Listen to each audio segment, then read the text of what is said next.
In the pale morning light of early 1945, the English countryside was still cloaked in a mist that clung stubbornly to the grass runways of RAF Bottisham. From a distance, the silhouette of a North American P-51 Mustang stood silently beside a fuel truck, its polished aluminum skin catching the sunrise like a mirror. Just a few feet away, a young pilot, barely 18, paced the tarmac. With nervous energy, his leather gloves clenched tightly in one hand. His name was Second Lieutenant Jake Halperin, a fresh-faced recruit, barely out of flight school, assigned to the 361st Fighter Group just 1 week prior. Unlike the seasoned veterans in his squadron, Jake had never seen live combat. His training flights were textbook perfect, but nothing could have prepared him for what lay ahead. And this morning, his very first combat sortie was supposed to be a simple escort run over Western Germany. No dogfights, no chaos, no surprises. Just follow the flight leader, stay in formation, and don't do anything stupid. The Mustang he was assigned to Queenie was a temperamental bird, a hand-me-down that had already been through 3 previous pilots, all of whom had rotated out, shot down, or reassigned. Queenie had quirks, an unpredictable rudder, a sticky throttle, and a reputation among the ground crew for needing constant trim readjustment. But none of that mattered to Jake. To him, Queenie was a dream, sleek, fast, powerful. And for the first time, she was his. The ground crew chief gave Jake a firm slap on the back before he climbed in, muttering, "Don't overthink it, rookie. Just fly the plane." But Jake was overthinking everything, every sound, every vibration, every checklist item. As he strapped into the cramped cockpit and adjusted his goggles, 1,000 questions surged through his mind. What if he forgot to adjust his prop pitch at altitude? What if he missed a radio call? What if he couldn't keep up with the formation? The Merlin engine coughed to life with a roar that shook the ground, and the familiar smell of oil leather and high-octane fuel filled the cockpit. One by one, the other Mustangs in his flight began to taxi down the runway. Jake followed, heart-pounding sweat already gathering under his collar. As they lifted off in formation and banked eastward toward the continent, Jake marveled at the sight of dozens of B-17s forming up in the distance, massive herds of silver giants lumbering through the sky. His job today was to escort them across the channel and into enemy airspace, fending off any German fighters that dared to intercept. For the first 30 minutes, everything was routine. The Mustang responded smoothly, and Jake kept his place in the formation like a shadow. Radio chatter was light, and the skies were quiet. But then the call came over the radio bandits, 11 o'clock high. Multiple bogies closing fast, looks like 109s and 190s. Just like that, the serenity was gone. The flight leader barked orders, formations broke, and the sky exploded into a chaotic swirl of diving shapes, tracer fire, and plumes of smoke. Jake's instincts kicked in, but he hesitated. Should he follow the lead dive or cover the bombers? His training hadn't covered this kind of mental overload. As he banked sharply to follow one of his wingmen, a sudden flick of turbulence caught his Mustang mid-roll, and that's when it happened. He pulled too hard on the stick. The stall horn screamed. His Mustang bucked once violently and then pitched into a nose-high climb. The propeller suddenly seemed to lose bite, and the world outside his canopy flipped upside down. His horizon vanished. Control went numb. The P-51 entered a stall, rapid, brutal, and unrecoverable by textbook standards, and in that moment, 5,000 feet above the German countryside, Jake Halperin, the rookie no one believed in, was plummeting to what should have been his first and last flight. But what happened next would flip everything upside down, not just his Mustang, but the very rules of aerial energy combat. Jake's heart slammed against his ribs as the world outside his canopy spiraled in a sickening blur. The Mustang pitched nose high, then dropped tail first into a vertical fall. Everything he'd been taught screamed at him, reduce throttle, ease the stick forward, recover into a glide. But instinct, or maybe sheer panic, made him do the opposite. He yanked hard, throttle wide open, as Queenie nosed over like a brick off a rooftop. But then something strange happened. The P-51 didn't fall out of the sky like a stone. Instead, the nose whipped downward with a strange rotational snap, and the wings caught a sudden bite of air. Jake's fall wasn't just steep, it was surgical, fast, precise. Within a split second, the Mustang wasn't tumbling. It was slicing through the vertical descent like a missile. His altimeter spun like a roulette wheel, 1,000 feet, then 8,000, then 7,000. The airspeed needle screamed past 450 map, then 500. Queenie was holding together barely.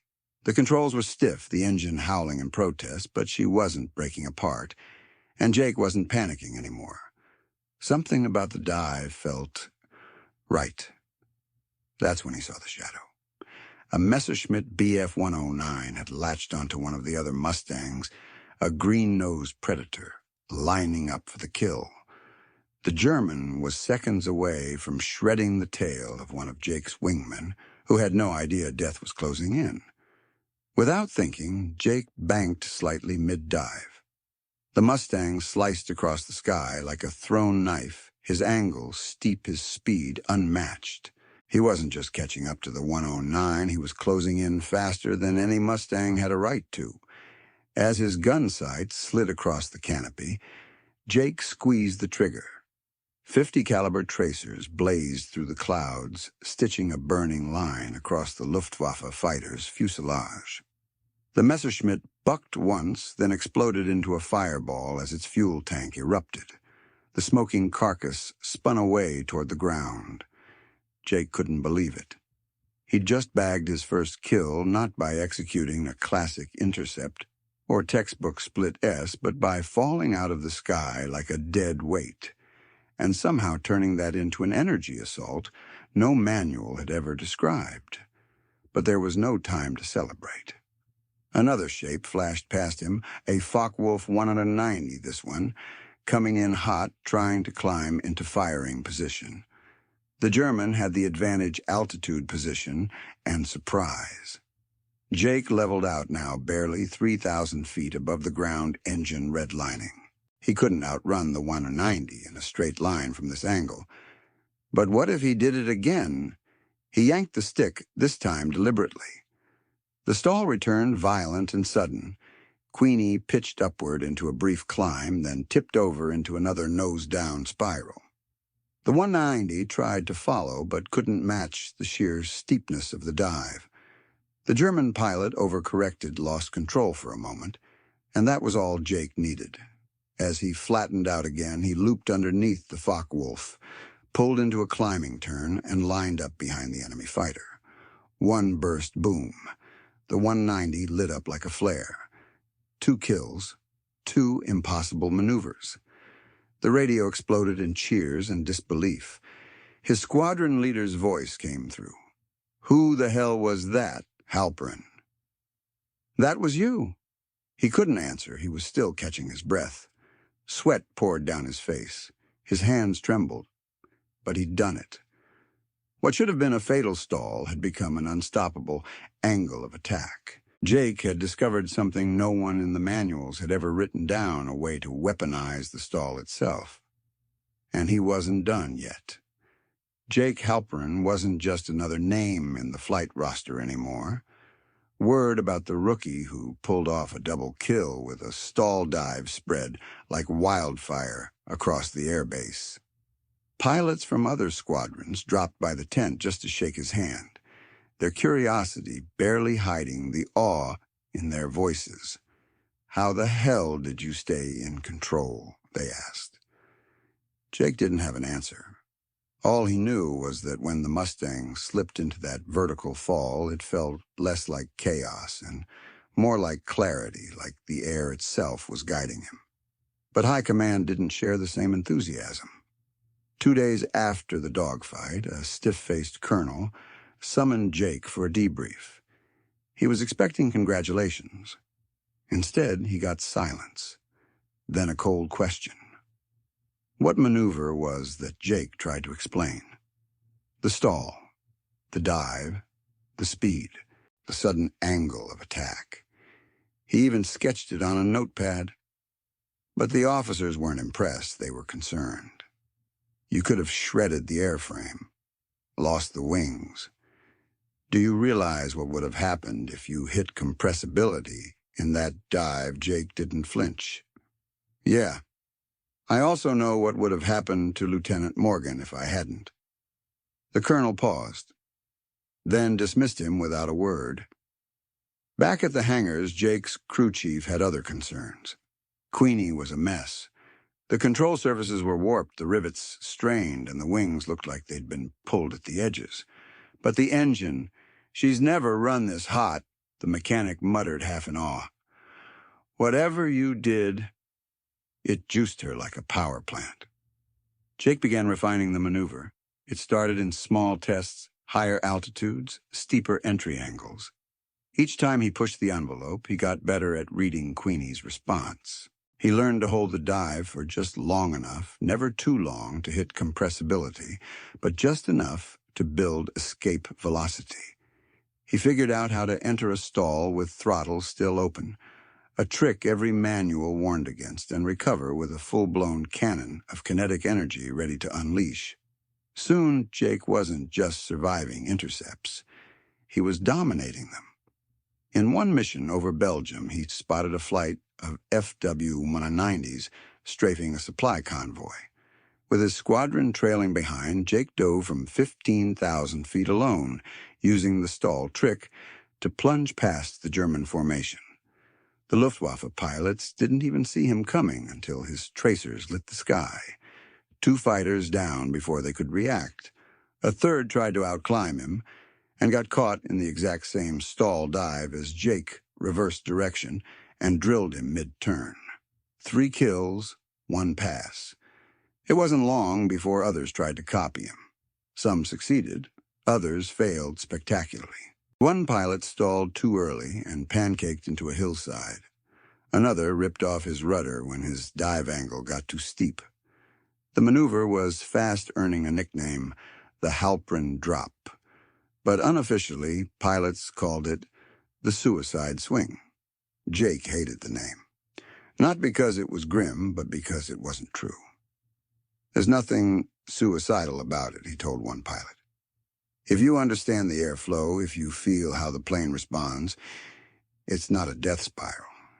It's a slingshot. Every mission after that felt different. Jake wasn't guessing anymore. He was orchestrating. Dogfights weren't chaotic scraps, they were equations. He knew exactly when to stall, exactly when to dive, and exactly how to emerge behind his target before they even knew he was there. But then came the mission that would test everything. A Luftwaffe interceptor group had been spotted flying escort for a high-value bomber squad. The target a massive Allied armor column just outside Bastogne. If those bombers made it through hundreds, would die. Every available Mustang was scrambled. Jake's squadron got there first. 6 P-51s against 20 German fighters.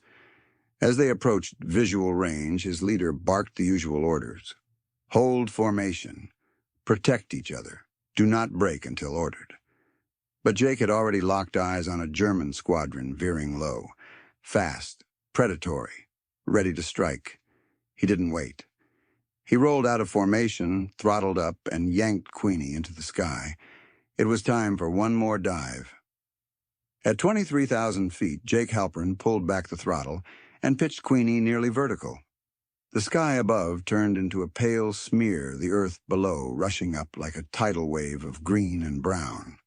The Mustang's frame groaned. The G-forces hit his body like a truck.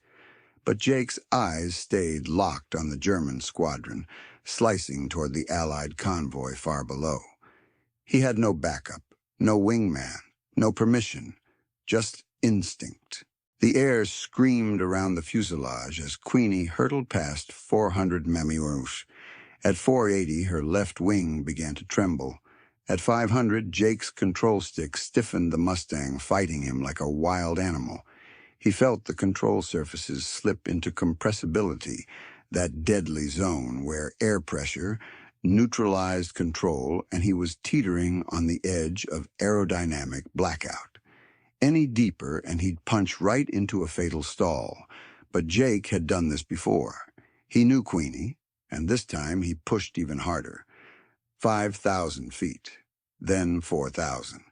His altimeter spun like a roulette wheel. The German fighters below were so focused on their strafing run that they never looked up, until it was too late. At 3,200 feet, Jake pulled the stick with everything he had. Queenie shuddered violently. The wings flexed, rivets strained. The roar of the dive became a gut-rattling shriek. And then, in one sickening, glorious instant, she snapped out of the fall like a sling released from tension. She didn't just recover, she launched banking sideways and angling behind the tail of the lead FW-190. Jake fired a burst. 1 second. 2. A plume of smoke. The German fighter exploded into pieces. The formation scattered like frightened birds. Jake's eyes darted from plane to plane. He picked his next target, another FW-190 banking hard, and kicked Queenie into a high G spiral. The stall dive had given him enough velocity to fly up into the fight instead of chasing from behind. Another burst, another kill. By the time Allied backup arrived, Jake had shredded 4 Luftwaffe fighters by himself. The sky was a mess of oil trails and falling wreckage, but Queenie held steady. Her wings were battered, paint-scorched, but her heart, that Merlin engine, still thundered with purpose. Back at base, Jake nearly collapsed when he climbed out of the cockpit. His flight suit was soaked through. His arms shook from the strain of holding the stick and compressibility.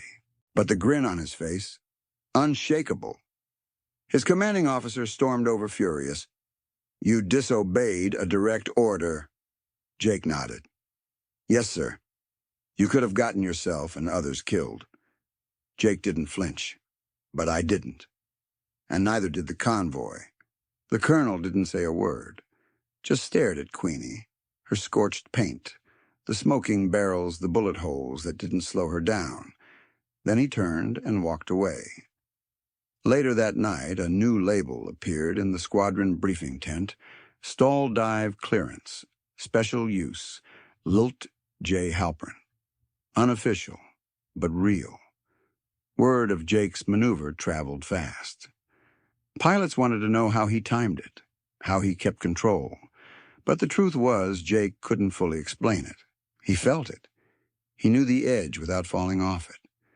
And while others tried and failed to replicate it, none had the same grip on fear, the same dance with death that Jake had mastered in that one mission. But with fame came whispers, envy, command doubting whether such a maneuver should even be legal. Some said it wasn't skill, just luck. They hadn't seen what was coming next. Because Jake wasn't done pushing the envelope. He was just getting started. Back at the airfield, Jake Halperin sat in the hangar legs, stretched out on a stack of crates, a mess of oil stains on his flight suit. The Mustang, his Queenie, was still warm from the dive. Mechanics swarmed around her, shaking their heads at the warping along her wings, the cracks in the tail section. "You shouldn't be flying this fast," one muttered. "Not at that angle. Not in this plane." But Jake wasn't listening. His mind was replaying every second of that dive. The throttle push, the shudder, the G-lock tremble, the feel of airflow beneath him turning from pressure to chaos and back again. It was more than a maneuver. It was a language. And only he seemed to speak it. One of the younger pilots Callahan maybe approached with wide eyes. "On that dive." "What did you do?" he asked. "You weren't just falling. You steered in the dive." "That's impossible." Incompressibility. Jake nodded slowly. Yeah, that's what they say. The truth was, Jake had discovered something the manuals never mentioned.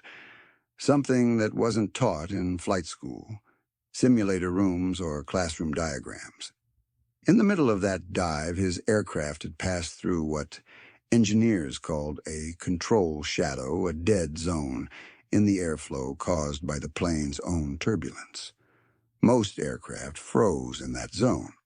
Pilots lost control, stalled, or worse. But Jake had leaned on a counterintuitive trick. Instead of pulling against the resistance, he let go, momentarily easing pressure on the stick, just enough to let Queenie's stabilizers breathe through the airflow. Then, as the Mustang tipped ever so slightly, he rolled into the compressed dive instead of away from it.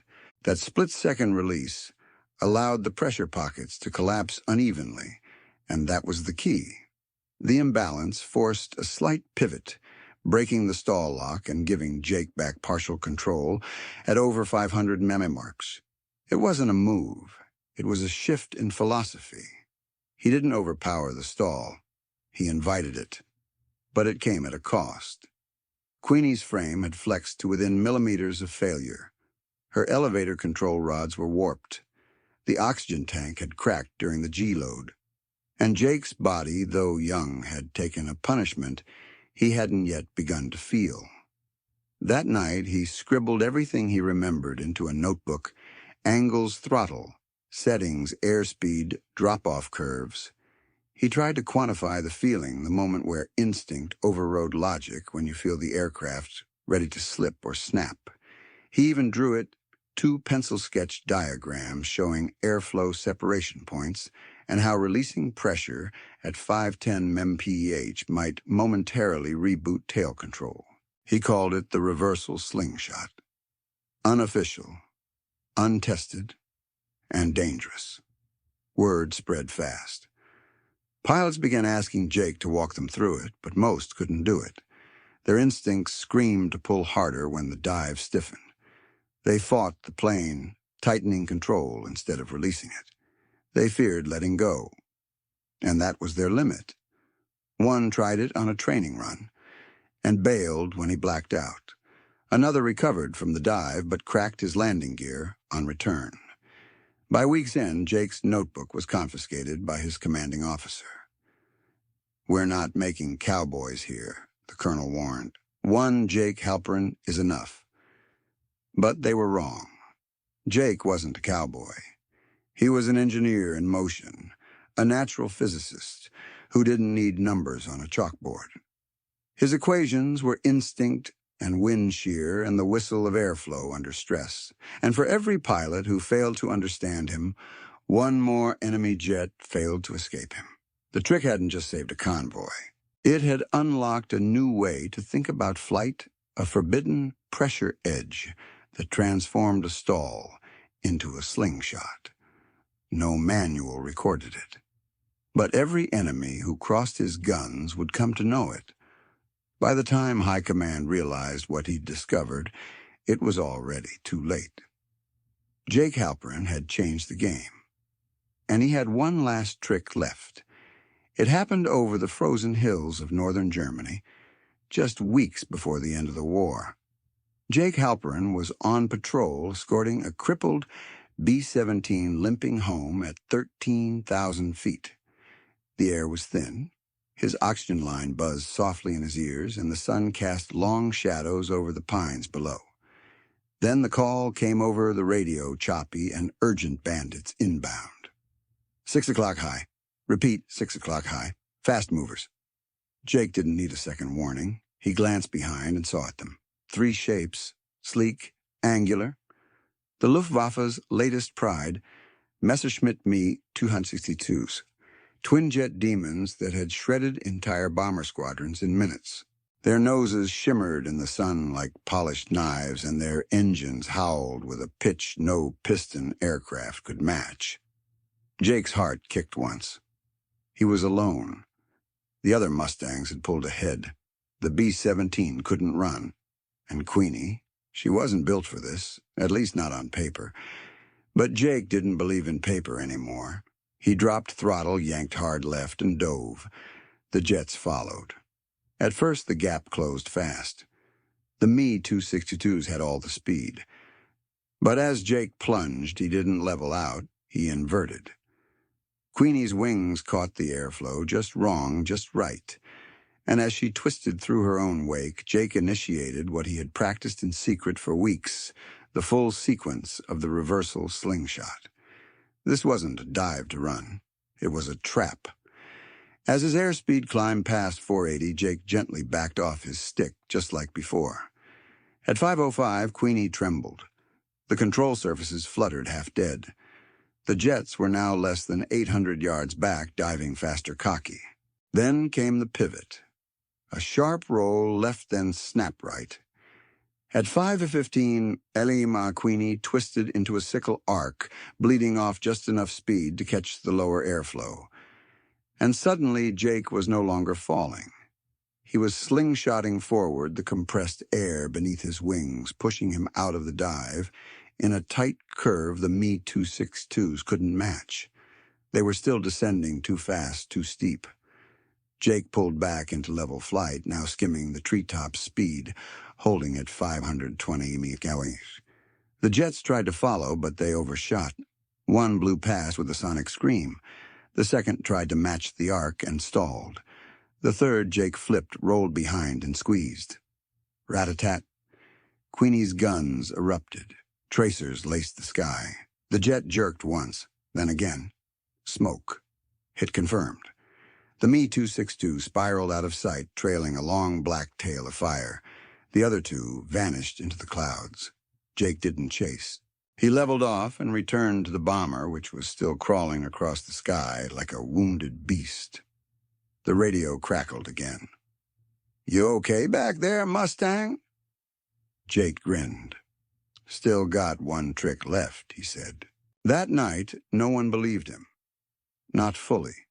The debriefing officer wrote engaged enemy aircraft with aggressive, evasive maneuver and left it at that.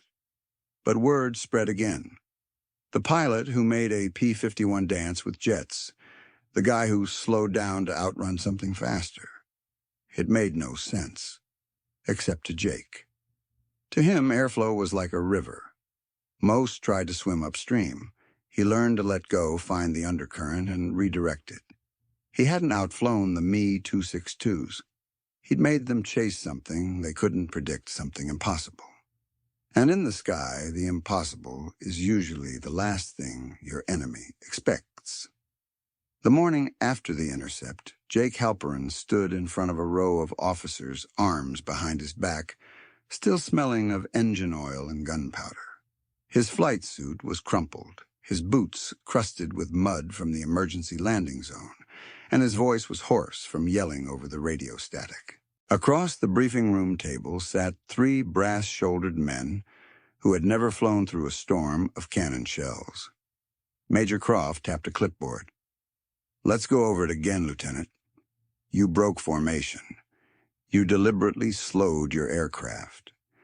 And you initiated a dive without authorization, knowing full well enemy jet aircraft were present." Jake didn't flinch. "Yes, sir. And I shot one down." The room went silent. The major narrowed his eyes. "You expect us to believe that a single P-51, your P-51, executed a sustained dive maneuver at over 500 miles per hour, recovered reversed course, and downed a jet fighter from behind, without damage to your airframe?" Jake didn't answer with a protest. Instead, he reached into his flight bag and pulled out a folded chart, a hand-drawn diagram of airflow vectors, slipstream deflection arcs, and dive angle stress loads, his notes, his experiments, the culmination of months of quiet study, test dives, and raw instinct. He slid it across the table. The colonel picked it up and frowned. "What is this?"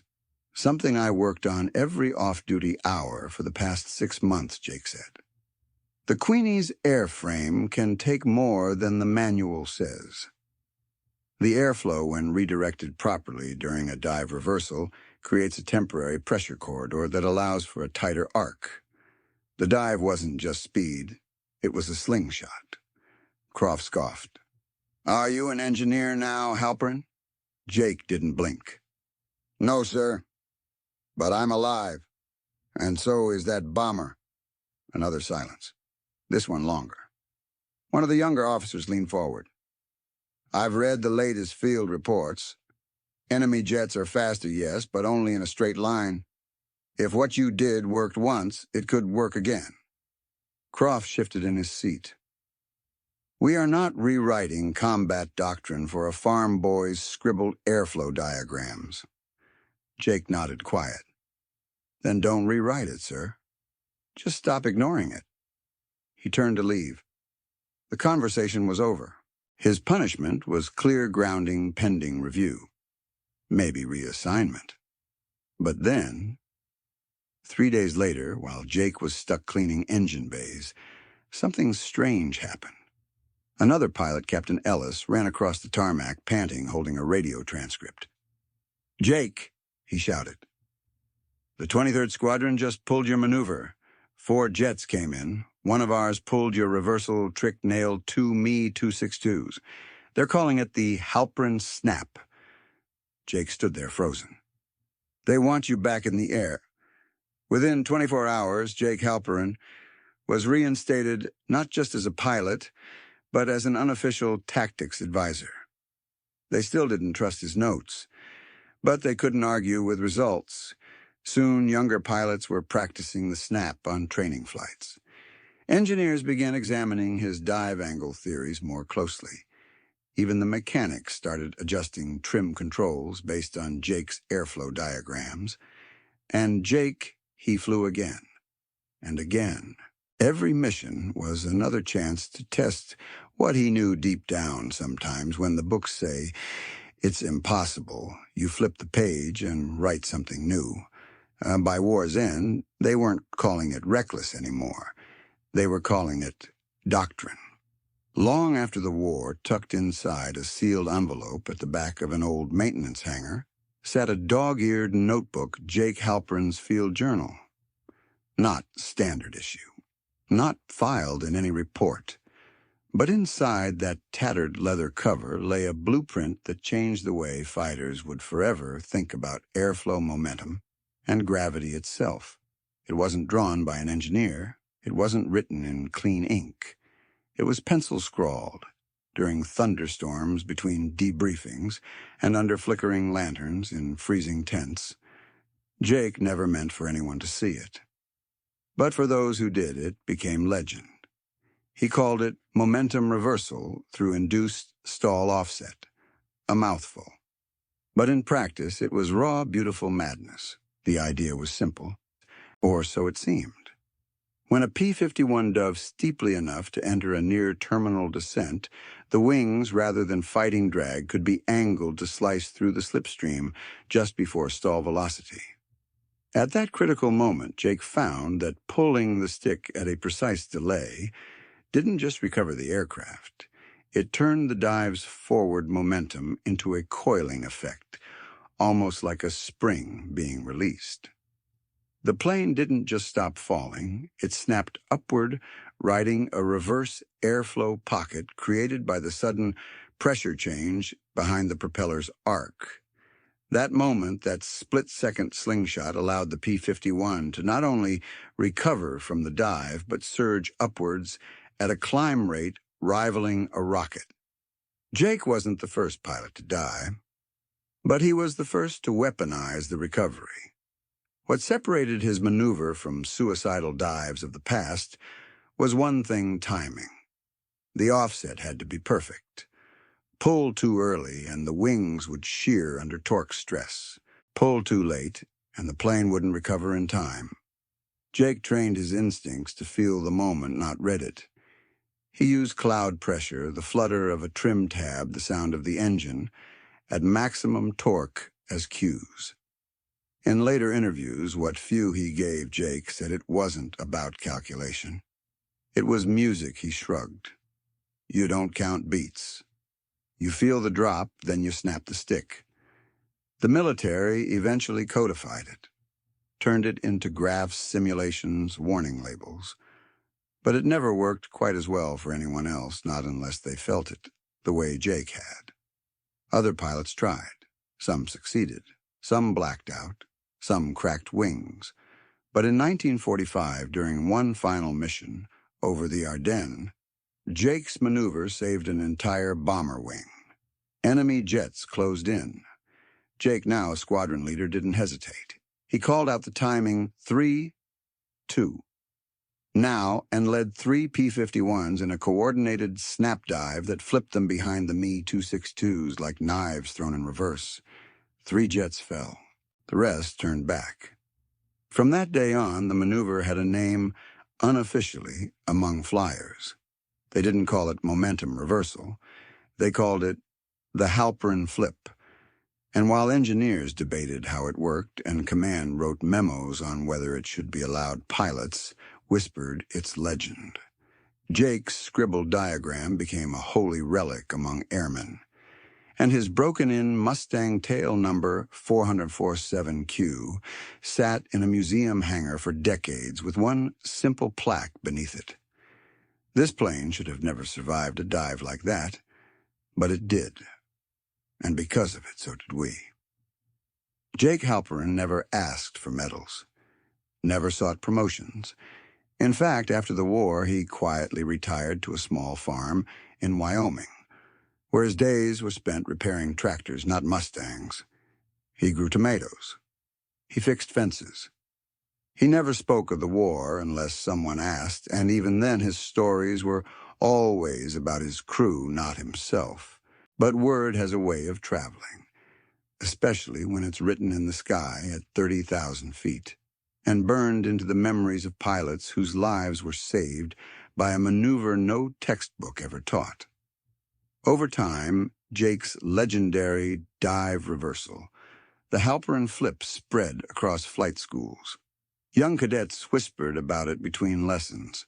Veterans passed it on at reunions like a sacred rite. Not as a move in a manual, but as a moment, a field of decision forged not in calculation, but in fire and instinct. For decades, the Air Force debated whether to officially acknowledge the maneuver. Some said it encouraged recklessness. Others said it couldn't be replicated under lab conditions. But the testimonies kept piling up. Letters from pilots, audio recordings from cockpits, flight data that didn't match the laws of physics until you factored in one man's idea of momentum.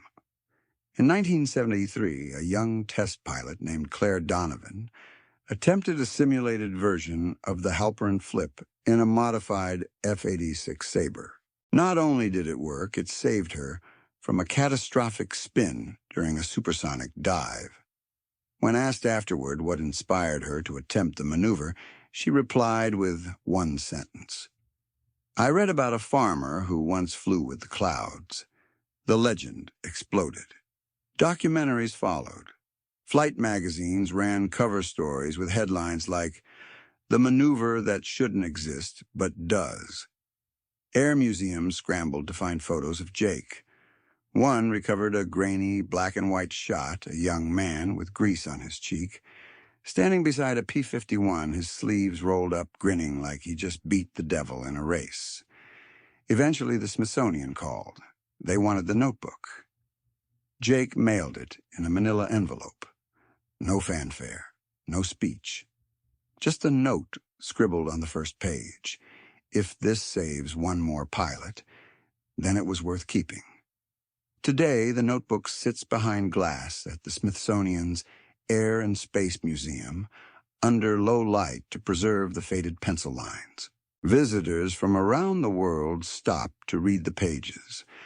Pilots young and old stand quietly mouthing the notes, tracing the lines with their eyes, imagining the feel of the stick in Jake's hands as the altimeter spun and the earth screamed upward.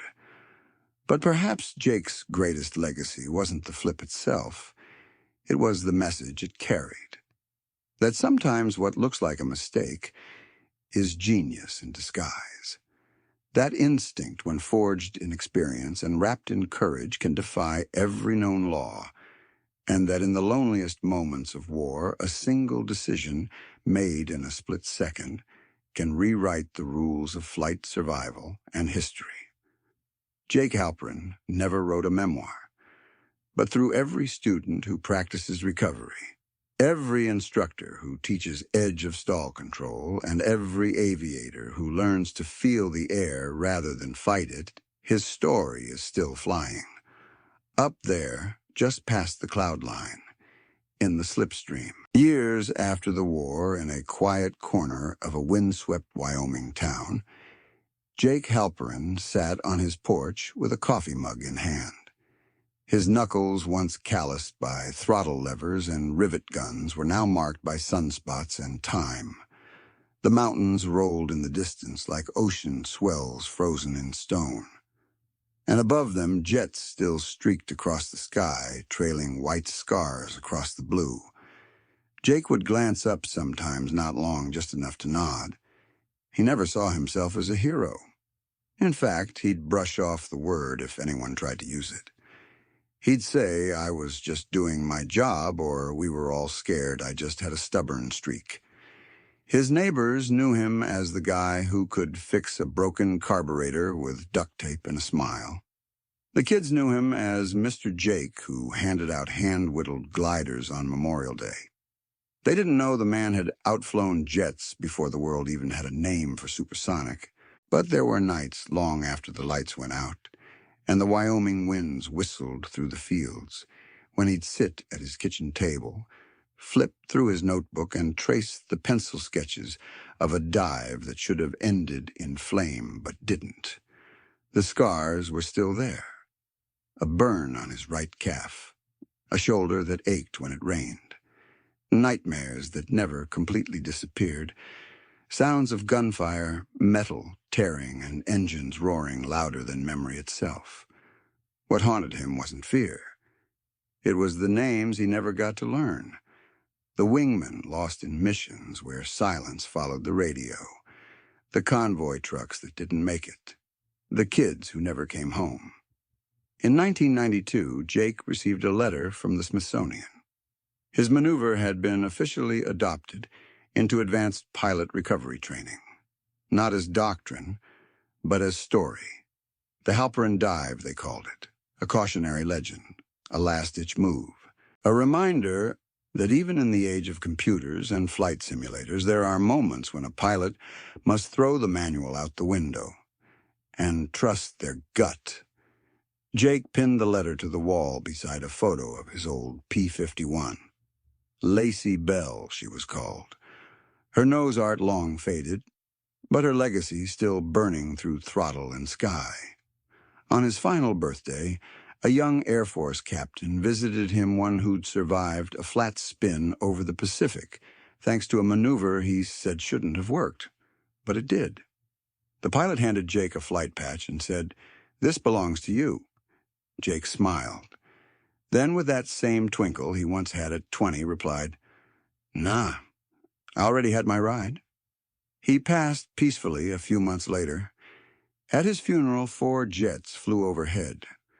On the final pass, one broke formation, climbing sharply, slicing into the sun. No words were spoken. None needed to be. Because Jake Halperin, the rookie mechanic who once made a fatal mistake and turned it into legend, had already written his story in pencil in cloud trails and in the hearts of every aviator who ever dared the impossible.